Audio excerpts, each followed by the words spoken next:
अल्हम्दुलिल्लाह वहदा वस्सलातु वस्सलामु अला मन ला नबिय्य बअदा अम्मा बाद अऊज़ु बिल्लाहि मिनश शैतानिर रजीम बिस्मिल्लाहिर रहमानिर रहीम वइज़ यरफ़उ इब्राहीमुल क़वाइद मिनल बैति व इस्माईल रब्बना तक़ब्बल मिन्ना इन्नका अंतस समीउल अलीम सदक़ल्लाहुल अज़ीम। मोहतरम सामीन हज़रात, जमात का टाइम भी है और खाने का टाइम भी है और मेरी बदकिस्मती ये है कि हमेशा प्रोग्राम में मुझे ऐसा टाइम दिया जाता है कि उसमें मैं पूरा अपने दिल के बातों का इजहार तो नहीं कर सकता। अलबत्ता मुझसे पहले उलमाए किराम ने जो खिताबात किए, अल्लाह उनके इल्म में, उनके उम्र में बरकत अता फरमाए। उन्होंने मसला तौहीद का हक अदा किया और पूरे तफसील से आपको कुरान और सुन्नत से असल मसले की इज़हार की। मैं मुख्तसर चंद गुजारिशात अर्ज करना चाहता हूँ। ज्यादा वक्त लेना ये मैं मुनासिब नहीं समझता। ये प्रोग्राम हमारे अमीर इशाअत तौहीद व सुन्नत सूबा पंजाब हज़रत मौलाना फरीद अहमद हक्कानी साहब ने दारुल इकामा के इफ्तिताह के सिलसिले में और मदरसा के बारे में इन्होंने ये प्रोग्राम रखा है। मैं इसके बारे में कुछ मुख्तसर गुजारिशात करना चाहता हूँ। अल्लाह ताला ने मुख्तलिफ किस्म की मखलूक पैदा की है, जिसमें हैवानात भी है, परिंदी भी है, इंसान भी है, जिन्नात भी है। लेकिन इंसानों को अल्लाह ताला ने अशरफुल मखलूकात बना दिया। इंसान दो चीजों से मुरक्कब है, एक इंसान की बदन और दूसरा इंसान की रूह।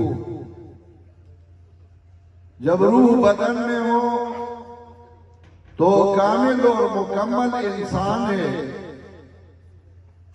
और जब रूह प्रवास कर जाए, बदन से निकल जाए, तो वो इंसान फिर वही इंसान नहीं रह सकता, बल्कि अपने रिश्तेदार को उठा के कब्र में दफनाते हैं। बदन की तरबियत के लिए और रूह की तरबियत के लिए अल्लाह ताला ने इंसान के लिए इंतजामात किए हैं।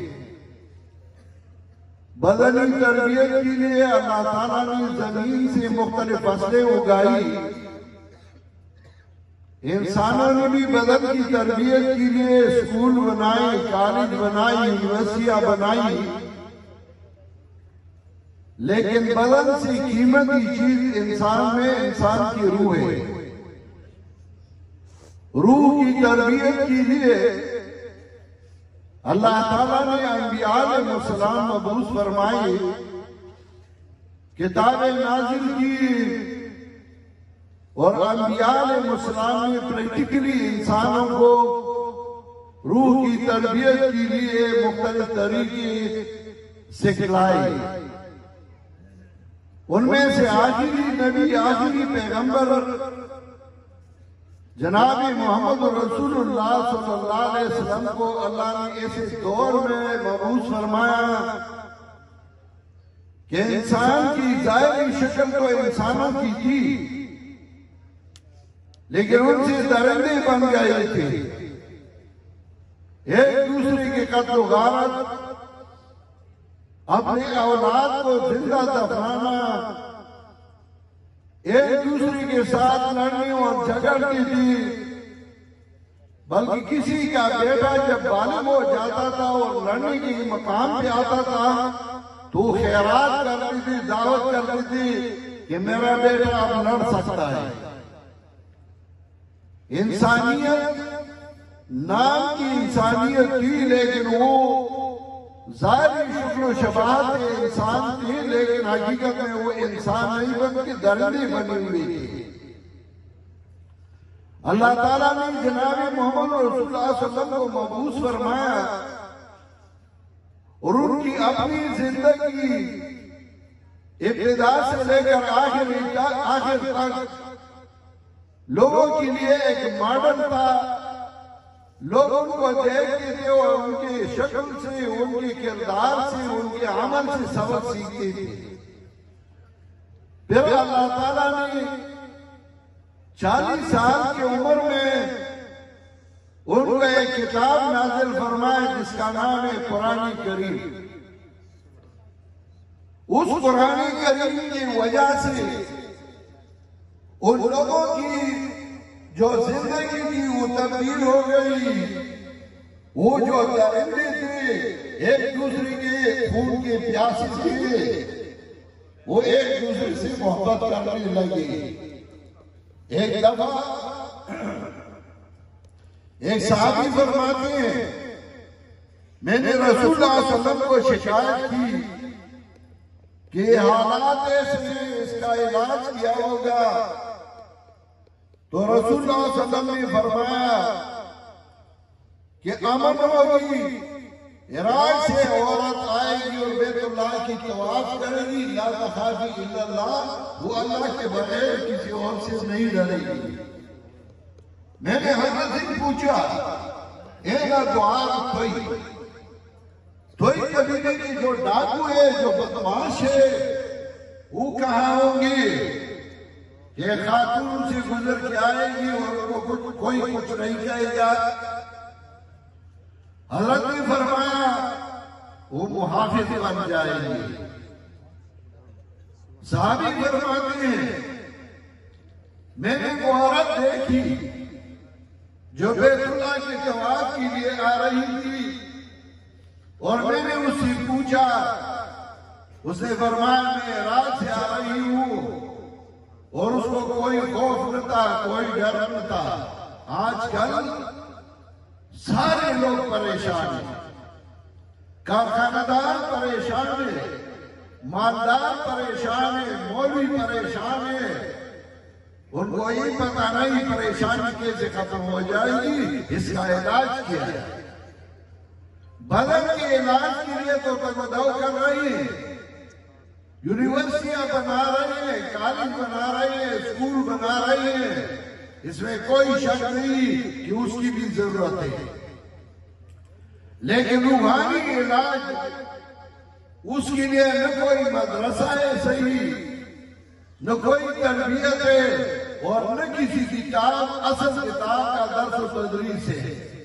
ठीक है, उलूम आलिया, सर्फ, नावा, मंतिक ये है, लेकिन एक कुरान के खिदमतगार उलूम है, ये मकसूद नहीं।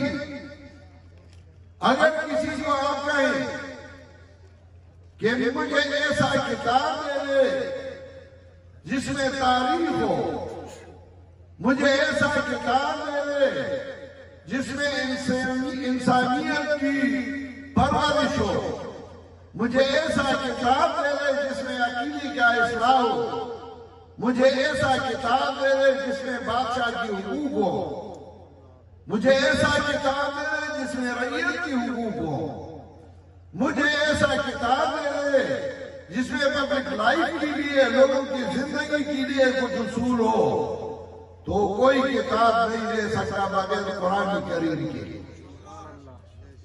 कुरान करीम में एक सूरत में अल्लाह ताला ने बादशाह और रईयत की हुकूक बयान फरमाई है कि रईयत की हुकूक क्या होंगे। कवानीन बयान फरमाए हैं और एक खातून से, एक बीवी से लेकर बच्चों तक, शोहर से लेकर बीवी तक और बीवी से लेकर शोहर तक हुकूक बयान किए हैं।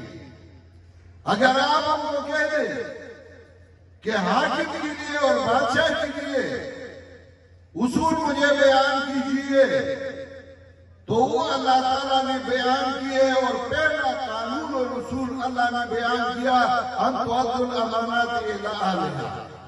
आजकल तो हम कहते हैं वोट एक अमानत है और अमानतदार को देना चाहिए, लिहाजा नतीजा निकला कि मौलवी को देना चाहिए, और मौलवी बिल्कुल बेकार, वो न दीन का काम करता है और न दुनिया का काम करता है। ऐसी बात नहीं, अमानत को अमानत कहना चाहिए, शहादत को शहादत कहना चाहिए। दुनियावी उम्र के लिए दीन को इस्तेमाल नहीं करना चाहिए। तो कुरान करीम में एक शहर की इस्लाह के लिए अल्लाह ताला ने मुस्तकिल सूरत लाया। अगर किसी को आप कहें कि मुझे वो उसूल बयान कीजिए जिससे एक शहर और एक गांव की इस्लाह हो, तो मैं उसको बयान कर सकता हूं। कुरान करीम में मुस्तकिल सूरत है, उसका नाम है सूरतुल बलद। अल-बलद अरबी में कहा जाता है, इंग्लिश में विलेज कहा जाता है, पुश्तो में किले कहा जाता है। उसका नाम भी सूरतुल बलद रखा गया क्योंकि इसमें एक विलेज, एक गांव, एक शहर की इस्लाह की उसूल है और 3 उसूल रखे हैं। पहला असल ये, ला उक़्सिमु बिहाज़ल बलद व अंत हिल्लुन बिहाज़ल बलद। फिर फरमाया लक़द ख़लक़नल इंसान फ़ी कबद। इंसान को मैंने मुशक्क़त के लिए पैदा किया। जो गांव का चेयरमैन हो, मेंबर हो, एमएनए हो, एमपीए हो, वो गांव वालों की खिदमत करता रहेगा। सिर्फ मुंह से खिदमत नहीं, खिदमत करता रहेगा। दूसरा असल कुरान ने बयान किया, फकूरा कबतिन अव इत्आम फी यौमिन ज़ी मसरबा यतीमन ज़ा मक़रबतिन अव मिस्कीनन ज़ा मतरबा। गांव का जो माल दौलत हो, मालदार लोगों की ज़कात और खैरात हो, उसको एक जगह जमा किया जाएगा और सही सही मसाले पे लगाया जाएगा। यतीमों पर, बेवाओं पर, गरीबों पर, दीन के कामों पर। और तीसरा असल सूरतुल बलद में अल्लाह ने बयान फरमाया, जब आप गांव की इस्लाह करते हो, शहर की इस्लाह करते हो, तो ये न सोचे कि लोग मेरे ऊपर फूल चढ़ाएंगे और फूलों के हार पहनाएंगे। अल्लाह ने फरमाया आखिर में, वतवासौ बिस्सब्रि वतवासौ बिलमरहमा। एक दूसरे को सब्र की वसीयत करते रहो, सिलारानी की वसीयत करते रहो। लोग तुम्हें गालियां देंगे, तुम्हारे गले बांह पकड़ेंगे, लेकिन तुम गांव की इस्लाह के लिए काम करोगे। अगर मुजाहिद के लिए उसूल चाहिए तो सूरे अनफाल में अल्लाह ताला ने मुजाहिद के लिए उसूल बयान फरमाए हैं, मैदानी जिहाद के लिए उसूल बयान फरमाए हैं, शिकस्त और फतह के लिए उसूल बयान किए हैं। कुरान करीम एक ऐसी किताब है, लेकिन हमने कुरान के साथ किया गया, सिर्फ खत्म शरीफ के लिए हम कुरान करीम को उठाते हैं कि किसी के कारखाने की इफ्तिताह हो तो खत्म शरीफ के लिए उलमा जाते हैं, खत्म करके फिर पैसे जेब में डालते हैं।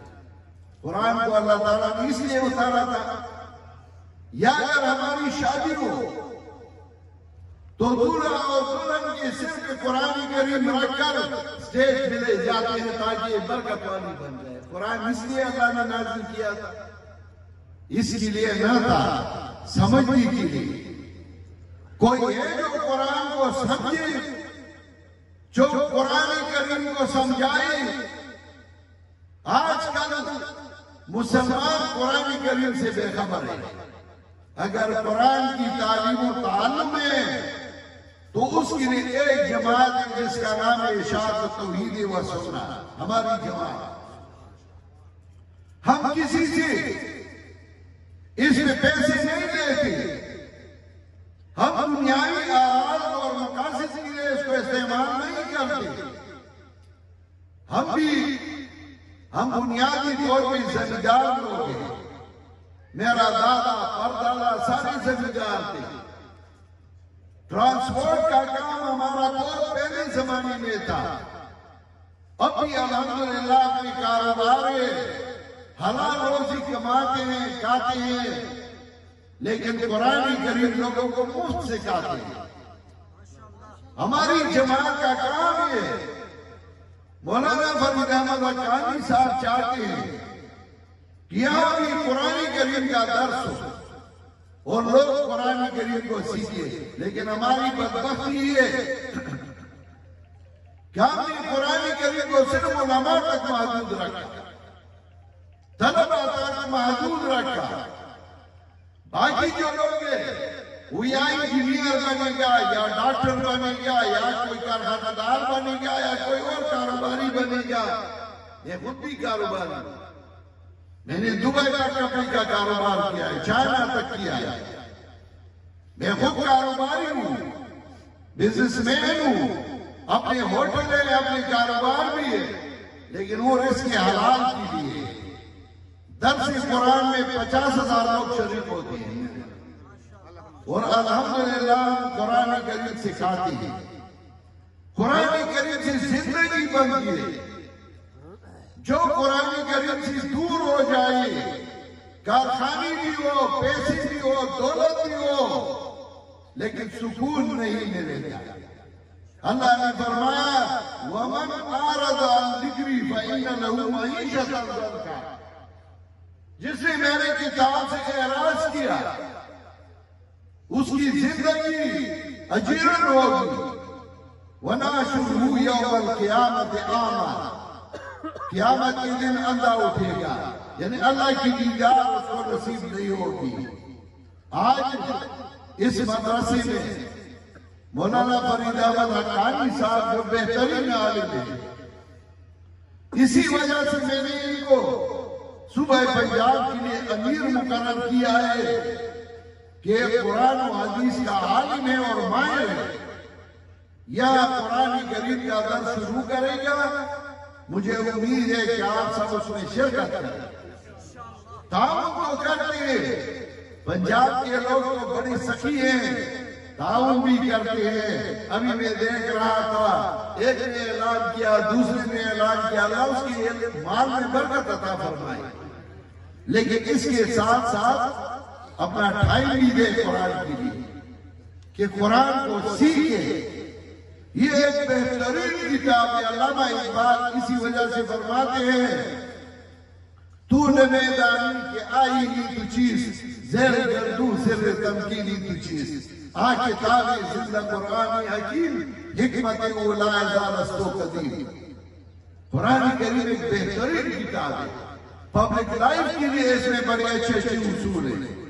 सिर्फ एक असल में आपको जिंदगी गुजारने के लिए बयान करना है। अल्लाह ने फरमाया ला तजअल यदक मगलूलतन इला उनुकिका वला तबसुतहा कुल्लल बसत फतक़द मलूमन महलूला। अपने हाथ को अपने गले के साथ न बांधो। ये एक मुहावरा है अरब का, हमारे पुश्तू में भी कहते हैं ला सर मता, यानी मतलब ये है कि आप कोई काम न करें और ये सोचे कि बस अल्लाह रज़ाक़ है, अल्लाह रिज़्क़ देता है, ऐसा भी न करो। असबाब इस्तेमाल करते रहो, कारोबार करते रहो, दुकानदारी करते रहो। और दूसरा वला तबसुतहा कुल्लल बसत, इतना भी न खोलो कि उसका तुम्हारा बस नहीं चलता। आप को पैसे मिलते हैं दिन का 20,000 और आप लगाते हैं 30,000, फिर भी मकरूब बन जाओ। ऐसा न करो, दरमियाना रवि करो। कितनी अच्छी उसूल कुरान ने बयान की। तो यहाँ कुरान करीम का दर्स होगा, आप कुरान करीम को समझे, सुने, उसके बड़े फायदे होंगे। मेरी दुआ है कि अल्लाह ताला इस मदरसे को दिन दुगनी रात चुगनी तरक्की अता फरमाए। जो असहाब हजरात इस मदरसे के साथ ताउन करते हैं, अल्लाह ताला उनके माल में बरकत अता फरमाए। जो तलबा और उलमा यहाँ तशरीफ लाते हैं, अल्लाह ताला उनके इल्म में बरकत अता फरमाए। और मेरी दुआएं आपके साथ है, आपसी भी तलबगार उनके मुझे भी अपनी दुआ में याद फरमाया करें। वो आखिर दावाना अनिल हम्दुलिल्लाहि रब्बिल आलमीन।